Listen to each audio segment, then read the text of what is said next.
దేశం తీవ్ర సంక్షోభంలో ఉన్న అణు పరీక్షలు ఆపడు. ప్రజలు ఆకలితో అలమటిస్తున్న నిధులన్నీ అణ్వాయుధ పరీక్షలకే ఖర్చు చేస్తాడు.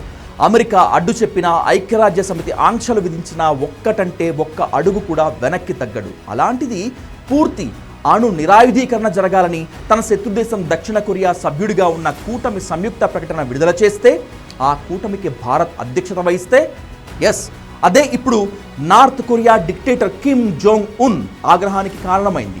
ఈ పరిణామాలు భారత్ నార్త్ కొరియా మధ్య దౌత్య వివాదానికి దారి తీయొచ్చు అన్న ఆందోళనలు మొదలయ్యాయి. ఆ వివరాలు ఇవాల్టి టాప్ స్టోరీలో చూద్దాం.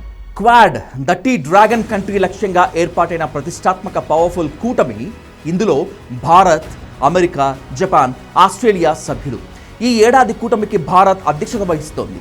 ఇందులో భాగంగానే రీసెంట్గా జైశంకర్ అధ్యక్షతన ఢిల్లీలో క్వాడ్ విదేశాంగ మంత్రుల సమావేశం జరిగింది. ఈ భేటీలో ఊహించినట్లుగానే చైనాకు చెక్ పెట్టే సంచలన నిర్ణయాలు తీసుకున్నారు. అయితే అదే సమావేశంలో నార్త్ కొరియాను లక్ష్యంగా చేసుకున్నారు. ఉత్తర కొరియాలో పూర్తిగా అణు నిరాయుధీకరణ జరగాలని రిక్వెస్ట్ చేశారు.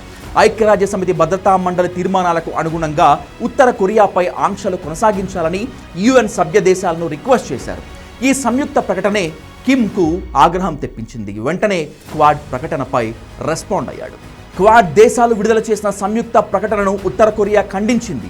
తమ అణ్వస్త్ర కార్యక్రమాన్ని ఎప్పటికీ విడిచిపెట్టబోమని స్పష్టం చేసింది. దక్షిణ కొరియా వార్తా సంస్థ యోన్హాప్ ఈ విషయాన్ని వెల్లడించింది. క్వాడ్ కూటమి ప్యోంగ్యాంగ్ సార్వభౌమ వ్యవహారాల్లో జోక్యం చేసుకుంటోందని ఉత్తర కొరియా విదేశాంగ శాఖ ఆరోపించింది. అలాగే ఈ తీరు అమెరికా ఏకపక్ష ఆధిపత్య లక్ష్యాల సాధనకు ఉపయోగపడే రాజకీయ దౌత్య సాధన మాత్రమే అని విమర్శించింది. Democratic people's republic of Korea అణు నిరాయుధీకరణ ఎప్పటికీ చేయదని మేము మరోసారి చెప్తున్నామని ఆ శాఖ ప్రతినిధి పేర్కొన్నారు. అమెరికా నేతృత్వంలోని క్వాడ్ తమ దేశంపై తీసుకున్న వైఖరిని పూర్తిగా తిరస్కరిస్తున్నామని ఉత్తర కొరియా తెలిపింది. దీంతో ఈ వ్యవహారం భారత్, నార్త్ కొరియా మధ్య దౌత్య వివాదానికి దారితీస్తుందా అనే సందేహాలు తలెత్తుతున్నాయి. నిజానికి ఉత్తర కొరియా తన ప్రకటనలో ఎక్కడా భారత్ పేరు పెట్టి విడిగా విమర్శించలేదు. అయితే ఈ క్వాడ్ సమావేశం భారత్ ఆతిథ్యంలోనే జరిగింది కాబట్టి ఆ కూటమి చేసిన ఉమ్మడి ప్రకటనను తప్పుపడుతూ ఉత్తర కొరియా ఘాటు వ్యాఖ్యలు చేసింది. తమ సార్వభౌమాధికారంలో క్వాడ్ జోక్యం చేసుకుంటోందని మండిపడింది. భారత్కు ఉత్తర కొరియా శత్రుదేశం కాదు, అలాగని సంపూర్ణ మిత్రదేశం కూడా కాదు. అంతర్జాతీయ దౌత్య పరిభాషలో చెప్పాలంటే ఢిల్లీ నార్త్ కొరియాతో ఓ సమతుల్య తటస్థ దౌత్య సంబంధాన్ని కొనసాగిస్తోంది. ఉత్తర కొరియా చేస్తున్న అణు పరీక్షలను, క్షిపణి ప్రయోగాలను భారత్ ఎప్పుడూ తీవ్రంగా వ్యతిరేకిస్తుంది. ఎందుకంటే గతంలో ఉత్తర కొరియా తన అణు క్షిపణి సాంకేతికతను పాకిస్తాన్కు అందించిందనే ఆరోపణలు ఉన్నాయి. ఇది భారత్ భద్రతకు ముప్పు కాబట్టి భారత్ దీన్ని ఖండిస్తోంది. అయినప్పటికీ ఉత్తర కొరియాతో ఇండియా పూర్తి స్థాయిలో శత్రుత్వం పెట్టుకోలేదు. ప్యోంగ్యాంగ్లో భారత్కు తన సొంత రాయబార కార్యాలయం ఉంది. అలాగే ఢిల్లీలో ఉత్తర కొరియా ఎంబసీ కూడా ఉంది. భారత్, ఉత్తర కొరియాల మధ్య దశాబ్దాల నాటి చరిత్ర ఉంది.